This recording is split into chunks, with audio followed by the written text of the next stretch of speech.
What's up, everybody? This is Andrew, and I'm back with another episode of Madman Review.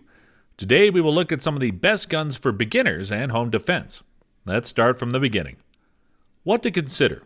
What makes a handgun ideal in a home defense situation? What do you look for? The answer is many things. First, let's talk about the caliber. Does bigger always translate to better? Similar to most things in life, it's not that simple. There are many calibers out there, and a beginner might be tempted to go for the biggest one they could get.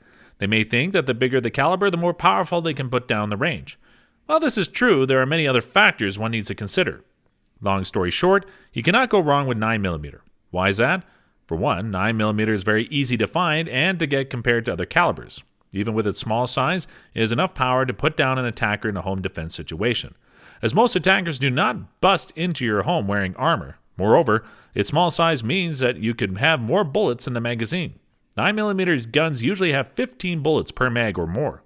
If you need proof that 9mm is the best caliber, look at the police force. The majority of them use 9mm. The FBI initially used .40 Smith & Wesson, but found that it packed too much punch for the female agents, not to mention that it causes excessive wear on the gun themselves. Next up, bullet types. There are a few out there, but I recommend getting hollow point bullets. There are two reasons why you want to use these. For one, you want the bullet to cause as much damage as possible. That means you do not want to punch a hole right through a person, as it causes minimal damage. Instead, you want the bullet to expand while it is inside your target, causing more damage. An added bonus is these bullets do not punch through the drywall. You don't want to hit your family members on the other side. Fit. First and most importantly, the gun must fit. I highly recommend getting a full-size handgun. That means the barrel is around 5 inches. This is because the weight and size are just right. You will have a good grip on the gun, which translates to better recoil management.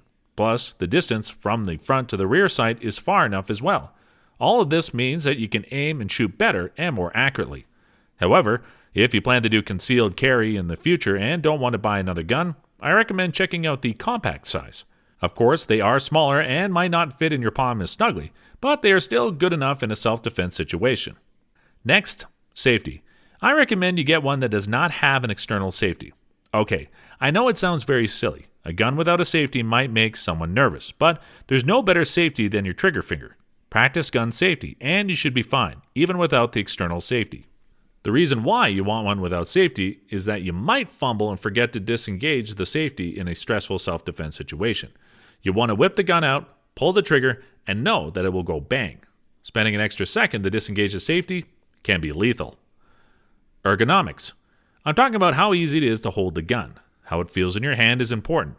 Certain guns have an adjustable grip, which allows a gun to fit in most hands by changing out just a single part. However, if you go for the gun that does not have this feature, I'm afraid you'll either have to get used to how the gun feels in your hand or pick another one. The trigger also feels different between the models, but you don't need to worry about it too much. Most of the time, you do need to change out the stock trigger. After some use, it should feel just right for you. Action. The best option for both beginners and for a home defense situation is the striker-fired handgun. A handgun is a striker when the back of the slide is flat and there is no hammer visible. This is the best because the trigger pull is almost always identical, making it easy to put many shots downrange consistently. Double-action pistols have a heavier first shot since the hammer needs to be cocked back. Now then, what about revolvers? They are known for their reliability and easy of use. Working through a revolver malfunction is as easy as pulling the trigger again, but the ammo capacity leaves a lot to be desired. You have about 5 or 6 rounds, and reloading isn't as simple as a semi-automatic handgun. However, with a practiced hand, a revolver can outperform a semi in home defense situation. Price. All striker-fired pistols cost mostly the same, around $500. If you're lucky, you can get one at a discount price at a local gun store, but $500 is a good starting price. This is for the gun alone, though you might need to spend some more on accessories. Sights and accessories. This is an easy choice. Just go for night sights since you tend to find yourself in a self-defense situation in dimly lit areas or in the late hours. All the guns I will feature in this episode all have night sight models. Even then, aftermarket sights are easy to acquire, and you have your gunsmith install them for you. Night sight alone is not enough. I recommend getting a light that attaches to the rail. It can cost you between $50 to $200. Considering its utility, you do not want to cheap out on your gun light. But that is enough theory.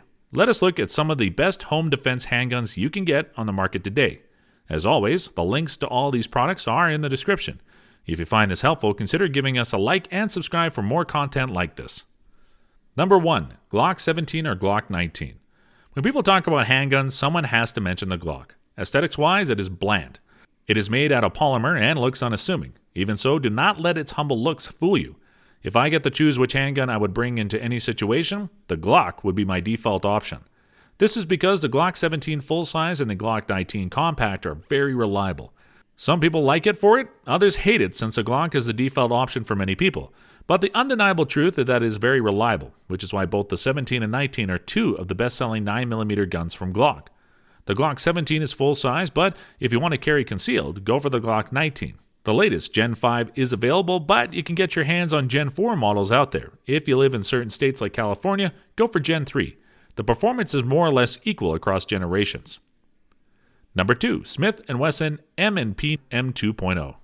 The M&P 2.0 is the latest version from the M&P, Military and Police, lineup from Smith & Wesson.